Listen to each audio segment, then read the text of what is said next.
বসন্ত উৎসব উপলক্ষে একদিনের জন্য যারা শান্তিনিকেতন যাবেন ভাবছেন, আজকের ভিডিওটা সম্পূর্ণ তাদের জন্য। সকালবেলা ভোর ভোর উঠে হাওড়া স্টেশন থেকে বন্দে ভারত ধরে পৌঁছে যান বোলপুর স্টেশনে। 7টা থেকে 7:30টার মধ্যেই পৌঁছে যাবেন।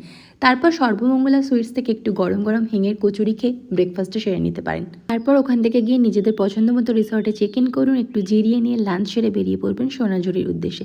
যাওয়ার পথে আমি সাজেস্ট করবো প্রকৃতি ভবনটা দেখে যাবেন, যদি আপনারা আর্ট জিনিসটা খুব ভালোবেসে থাকেন তো। তারপর সোনাঝুরি হাটে জমিয়ে শপিং করুন, টুকটাক কিছু খাওয়া দাওয়া করুন। খাওয়া দাওয়া করে সন্ধে পড়তেই চলে আসুন রিসর্টে।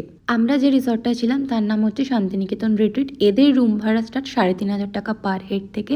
কমপ্লিমেন্টারি কিন্তু ব্রেকফাস্টটা থাকে। পরের দিন সকালবেলা উঠে ব্রেকফাস্ট করি বেরিয়ে পড়ুন বিশ্বভারতীর উদ্দেশ্যে। ওটা ঘুরে দেখতে অনেক সময় চলে যাবে। তারপর জমিয়ে বাঙালি থালি দিয়ে লাঞ্চটা সেরে নিতে পারেন বনবিতির হেসেলঘর কিংবা বরিশালের রান্নাঘর থেকে। এবার হচ্ছে আমাদের বাড়ি ফেরার ট্রেন ধরার পালা, মানে হাওড়ার উদ্দেশ্যে আসার আগে বোলপুর স্টেশনের কাছে যে গীতাঞ্জলি রেলওয়ে মিউজিয়ামটা আছে ওটাও অবশ্যই একবার দেখে নেবেন।